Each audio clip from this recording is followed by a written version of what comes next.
State bank ने किया बड़ा फैसला, शरह सूद में 200 बेसिस पॉइंट्स कमी की है और 13% जो है अब इंटरेस्ट रेट जो है वो आ चुका है।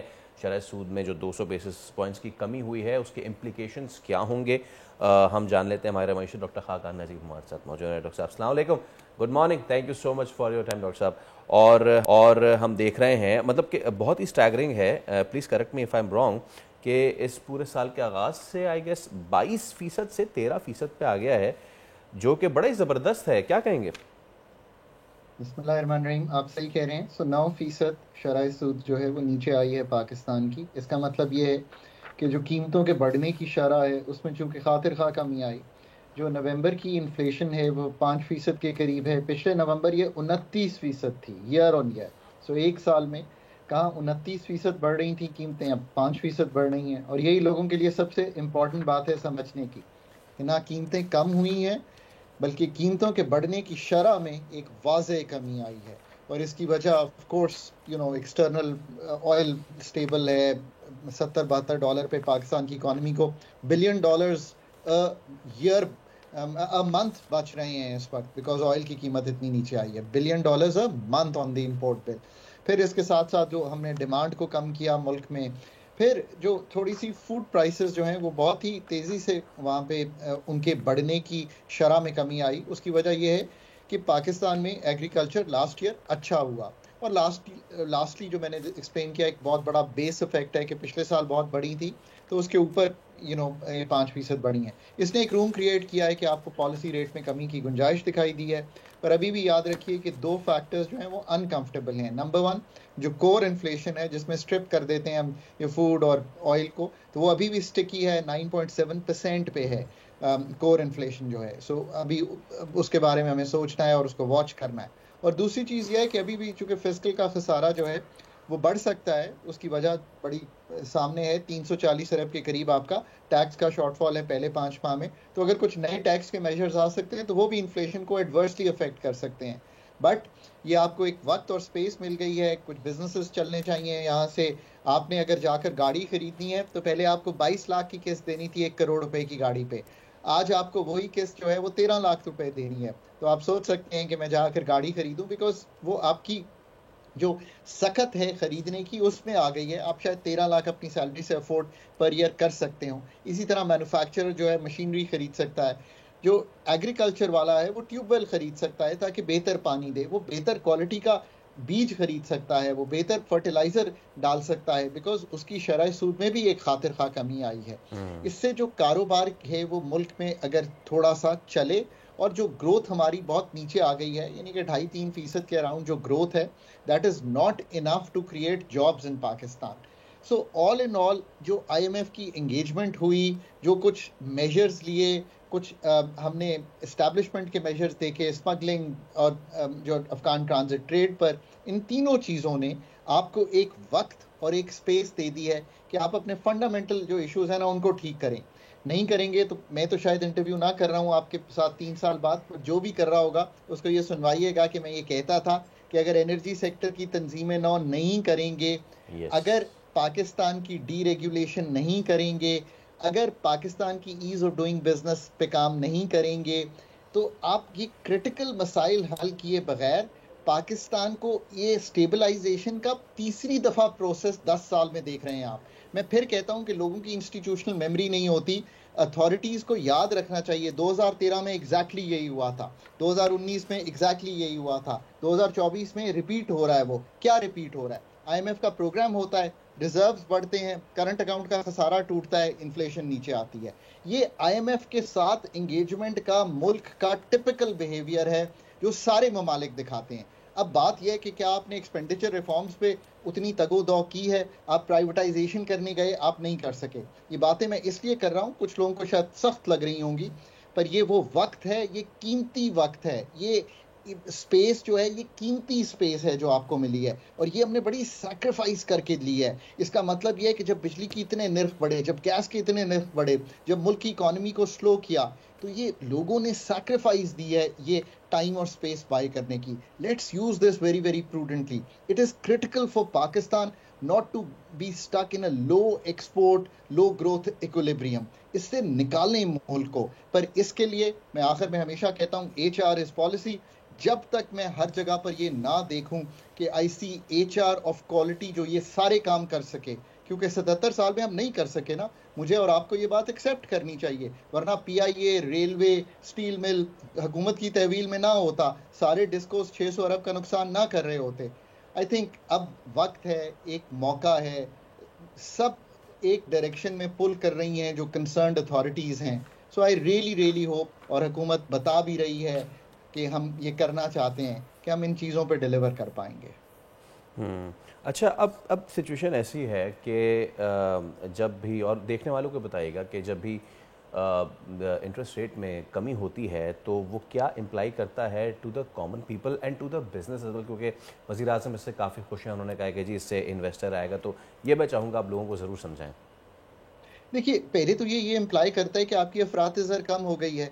अगर अफरात-ए-ज़र कम ना होती, यानी कि कीमतों के बढ़ने की शरह में कमी आई है, सबसे बड़ा टैक्स एक उस इंसान की जेब पर जो कम सैलरी कमा रहा है या कम बिजनेस, छोटे बिजनेस में है, वो है इन्फ्लेशन। बिकॉज उसके लिए भी कीमत 10 से 12 रुपए ही बढ़ी है, आपके लिए भी उतनी ही बड़ी है, मेरे लिए भी उतनी ही बड़ी है। लेट्स से कि आप हाई इनकम अर्नर हैं, मैं मिडिल इनकम अर्नर हूं और एक लो इनकम अर्नर है, सब पे इफेक्ट जो है वो 20% का ही आया है जब वो कोई चीज़ खरीदने के आए। ये बहुत बड़ा, तो एक जो रिलीफ है वो सबसे बड़ी ये है कि कीमतों के बढ़ने की शरह में कमी आई है।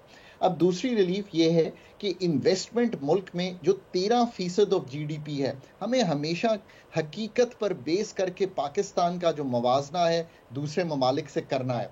चाइना में ये 40% है, यानी कि वो जो कमाते हैं उसका 40% इन्वेस्ट करते हैं और नया ब्रिज बनता है, नई तालीम का इदारा खुलता है, नई रेलवे खड़ी होती है। आप 13% इन्वेस्ट कर रहे हैं यार। सो जो इन्वेस्टमेंट की शरह है वो बढ़ेगी तभी कि शरह सूद कम हो, कोई फैक्ट्री लगाए, कोई नई जो ज़मीन खरीदे उस पर काश्त करे, जो IT का इक्विपमेंट लाकर पाकिस्तान से IT की एक्सपोर्ट बढ़ाना चाहता है वो काम करे। सो शरह सूद में कम होने का मतलब ये है कि मैं बोरो करूंगा, मैं स्टॉक मार्केट में भी इन्वेस्ट करूं, इट्स अ गुड थिंग। क्यों? क्योंकि उससे नए IPOs यानी कि नई पब्लिक ऑफरिंग्स होंगी, तो एक नया कारोबार सेटअप होगा। जब ये 22% थी तो कोई भी कारोबार जो है वो वाइबल नहीं लगता था। मैं अगर 1 करोड़ बोरो करके 22 लाख बैंक को दे दूंगा तो घर क्या लेकर जाऊंगा, कमाऊंगा क्या? It was not viable. At 13 lakh जब मैं बैंक को दे रहा हूं तो मुझे 9 लाख रुपया बच रहा है। सो मेरा कारोबार जो है वो वाइबल हो गया है आज।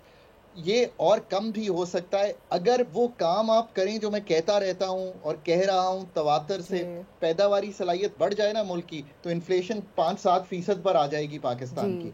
अगर 5-7% पर आ जाएगी, शरह सूद 9-10 पे आ जाएगी, तो आपका तो कर्जा और सस्ता हो जाएगा। दुनिया में ममालिक जब इम्पटस देते हैं तो वो यही इम्पटस होता है कि शरह सूद कम हो। लॉन्ग टर्म गुड पॉलिसी क्या है कि शरह सूद जी। वैसे sorry to cut you off here, stock market में भी आपने जितना बताया अभी, वैसे स्टॉक मार्केट में भी तारीखी इजाफा देखा गया, शरह सूद में भी कमी हो गई, सारे पॉजिटिव इशारे आ गए। लेकिन इन्फ्लेशन का जो दौर है और उसमें जो कमी के दावे हैं वो वहीं के वहीं हैं। अवाम जो है ना उसको हकीकी नहीं समझते, ऐसा क्यों है? देखिए, अवाम इसलिए हकीकी नहीं समझते कि लेट से कि वो बाज़ार में जाते हैं और पिछले नवंबर से, पिछले 2 साल पहले उन्होंने 100 रुपए की चीज़ खरीदी, अगले साल वो गए नवंबर में तो 129 रुपए की हो गई। अब उन्होंने कहा कि ये तो बहुत महंगाई है, उस वक्त थी। अब वो अगर बाज़ार जाते हैं तो वो ये समझते हैं कि हुकूमत या हम जैसे लोग ये कह रहे हैं कि जी महंगाई में कमी आ गई है। महंगाई में तो कमी आई नहीं है, वो चीज़ अब 129 की नहीं है, वो 135 की हो गई है।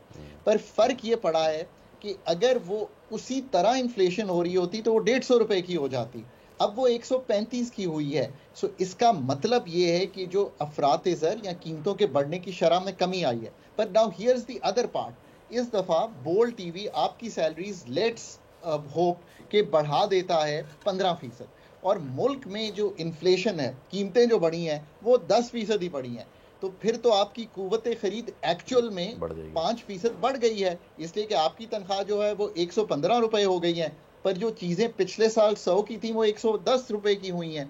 And that is the way good economies are run, कि जो चीज़ें हैं, जो कीमतें हैं, वो उतनी बढ़ती हैं कि वेजेस, जो रियल वेजेस हैं, वो बढ़ रही होती हैं उससे ज़्यादा।